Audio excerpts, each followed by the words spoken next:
day mga kasitso, welcome muli sa aking channel sa Antonio Adventure, Attack and Survival.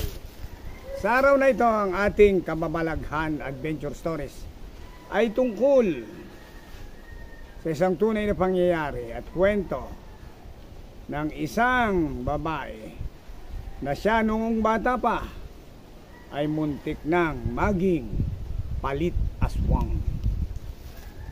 Ayon sa nagkwento nito, nung siya daw ay bata pa, siya ay talagang gustong-gustong kunin ng aswang sa kanilang probinsya.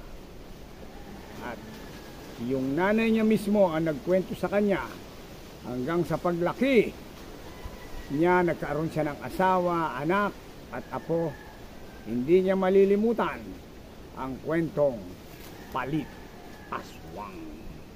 Nag-umpisa ang kwento ng palit aswang nung siya ay bago pa ipanganak. Ayon sa kwento ni Jani, itawag na natin sa pangalang Jani ang pangalan ng babaeng gustong maging palit aswang. Nakikita nyo ito ay kahoy na tuod, at ayon sa kanila, ito daw ay mabisang pangontra sa aswang, panghataw, panggulpi, at takot sila sa kahoy na tuod, ayon sa mga taga-probinsya. So naikwento sa akin ni Jani ang tungkol sa kanyang buhay nung siya ay bata pa na muntik na siyang palitan ng aswang. Ayon daw sa kwento ng kanyang nanay, siya ay pinanganak sa bundok nung unang panahon pa. Di naman sinauna, pero matagal ng panahon, let's say almost 45 years nang nakalipas nang siya ay pinanganak sa bundok. Dahil mahirap nga ang buhay nila, ang kinakain lang daw nila doon ay mais, kamote at purako. Malakas pa yung tatay niya, malakas pa yung nanay niya, nagpahalaman, nagtatanim, nag-aalaga ng lupa.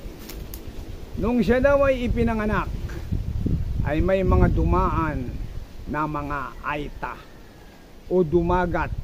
Sa Bisaya ay ate kung tawagin. At sabi raw, ang anak ninyo ay inyong ingatan dahil siya ay may kakaibang taglay. Siya ay gustuhin ng aswang, pero hindi siya kaya ng maligno at inkanto. Hindi daw siya inkanto and maligno friendly. Ayon sa kwento ni Jani, meron daw siya dito sa kanyang balikat na parang isang sinyalis na hindi siya kayang magapi o sapian ng maligno o inkanto. Pero yung taglay niyang tapang na yun daw ang gustong gusto ng mga aswang o wasang. Kaya balak siyang maging palit wasang. Nung naipanak na nga si Jani, lumaki na siya. Hanggang sa siya ay mag 5 years old, meron pala silang naging kapitbahay somewhere sa province in Bisaya. Hindi ko na babanggitin kung saan dito. At yung kapitbahay na yon, madalas daw nilang nakikita na pulang-pula ang mga mata. So isip nila ay may sore eyes. Pero nagtataka sila, bakit halos buong taon na, halos araw-araw nakita ang pamumula ng mata ay hindi na nagbabago. Kaya naisip nila, hindi na ito sore eyes, kundi ito'y isang aswang na. Mag-asawa daw yun. Yung pala, kaya tumira doon sa tabi ng kanilang kubo, hindi naman isakling katabi, malapit lang, natatanaw sila. Ay gustong gusto nang makuha si Jani. Gusto na siyang maging palit aswang. So, si Jani nung bata pa, siya ay matapang na bata, 5 naglalakad siya, pero takot daw siya sa baka. Kasi siyempre bata, babae, takot sa baka. Siya daw ay pumunta sa isang lugar, tapos nakita raw niya yung mga baka. Siya daw ay natakot. Yon ang nangyari sa kanya. Tapos may pangyayari daw, minsan siya daw ay naglalakad. Nakita raw niya yung mga baka, ay siya daw ay umihi. Palibhasa ay bata pa, 5 years old, umihi na lang sa isang tabi. Yung lugar na yung bukid yun, walang ibang tao. Ay nakita raw niya yung baka ay parang papalapit sa kanya. So sa sobrang takot niya, siya daw ay tumakbo. At naiwan na yung kanyang underwear dahil siya 5 years old pa nga lang siya. Pinagalitan daw siya ng nanay niya. Ay kung saan saan ka bata ka sumusuot, kung saan saan ka umiihiyan, pati ang underwear mo inalimutan mo na. Ayun. So yun daw yun. Pero ang talagang ayaw nilang mangyari, yung siya ay maging palitwasang. Dahil yung kapitbahay nilang aswang ay talagang binabantayan siya at gustong gusto siyang makuha. Kaya sinabing palit aswang, yung aswang pala ay gagawa ng isang bagay na magiging kamukha lang ni Janet at makukuha nila si Janet. Ganun pala yung palit aswang. So dumating na nga daw ang pagkakataon na gustong gusto na si Janet makuha ng aswang.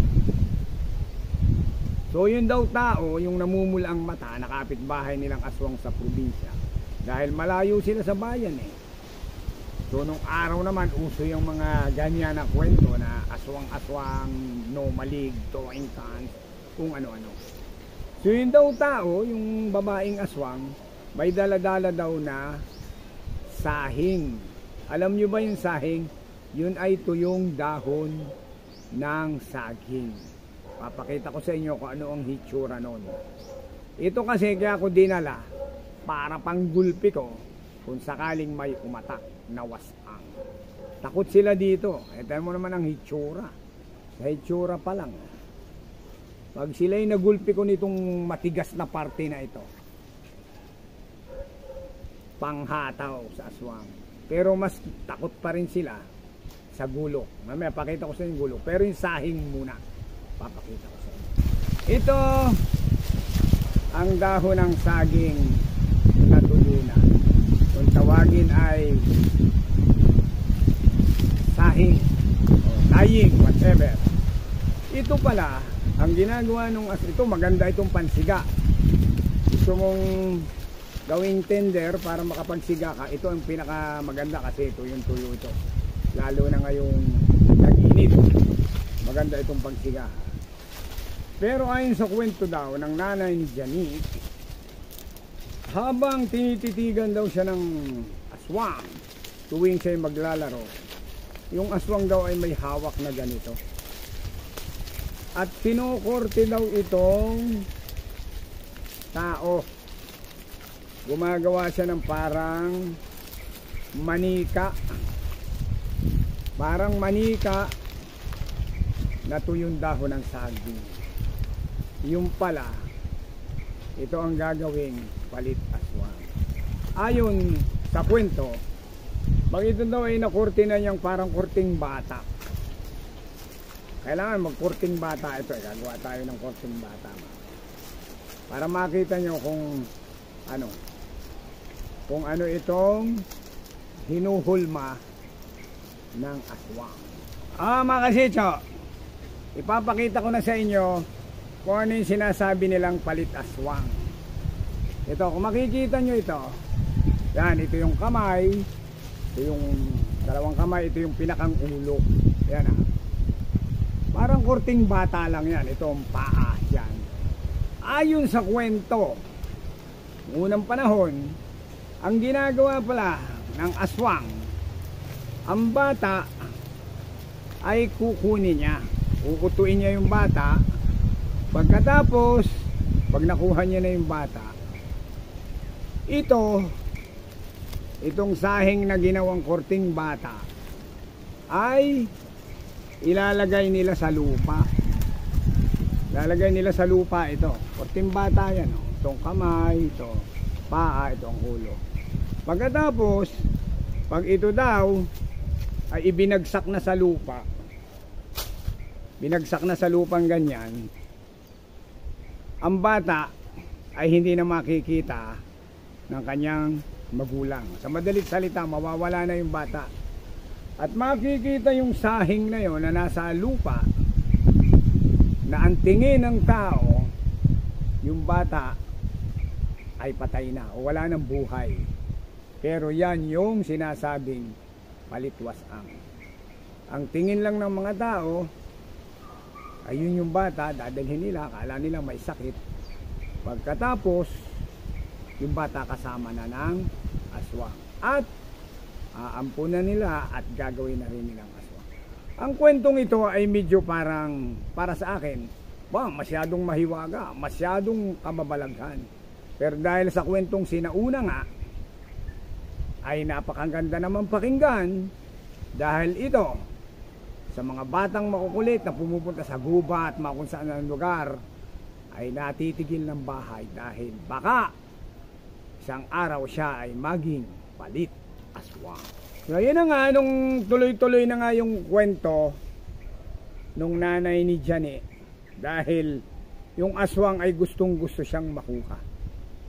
Pero dahil yung nanay ni Jani ay marunong ding maggamot, may kaalaman din sa pangontra sa mga maligno, engkanto, at mga aswang at mga kung ano-anong bagay na kababalaghan. So malaging tinitingnan si Jani at talagang ginagawa na niya itong sahing na palit aswang. Ayun ha, nagpako na sa lupa.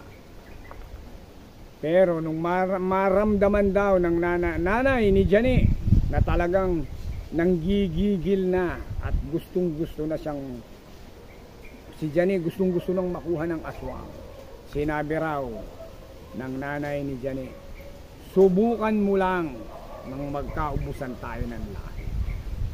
Dahil may pangontra nga yung nanay niya sa mga ganyan, sa aswang, sa mga kung ano nung kababalaghan sa gubat, ay natakot ang aswang. So, pagkalipas daw ng 3 araw, yung kubo, nakita nila abandonado na lang, walang katao-tao, kahit isang gamit walang naiwan, wala daw silang nakita kahit ano. At nawala na yung mag-asawa na yun at walang nakapagsabi kung saan napapunta. Sila'y lumilipat sa mga iba't ibang lugar para manguha ng bata na tinatawag na palit aswang.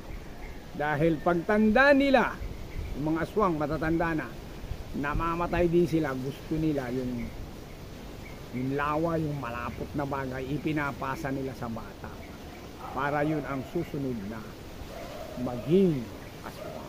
So mga kasidyo ko, sana nagustuhan nyo ang aking kwentong palit aswang. Kaya mag-ingat kayo. At baka isa sa mga bata kasama nyo sa bahay, anak nyo, pamangkin nyo, apo nyo ay maging biktima ng palit aswang. At ito ang gagawin ng aswang. Gagawin ganyan, pero magmumukhang bata sa tingin lamang. Parang mahihipnotize. Kaya, ihagis na natin yan at tayo ay mag-ingat. Dahil hindi natin masabi sa mga probinsya katulad ng mga lugar na ito, merong nakatira o nagtatagong aswang. Hanggang sa susunod na Antonio Adventure, Attack and Survival and Kababalagan Stories. Sa susunod pa, wasangan! Shoutout nga pala sa aking mga idol, mga supporter ko sa aking vlog, si Sophia Ashley Siso ng Catanduanes at si Tuper ng Ilayang Talim at mga team na paibig, at saka kay Albert Espedito, Speed, ang aking kaibigan na dating Scout Ranger. Shoutout sa inyo. Kaya hanggang sa susunod bang Antonio Adventure Attack and Kababalaghan Stories. Bye-bye.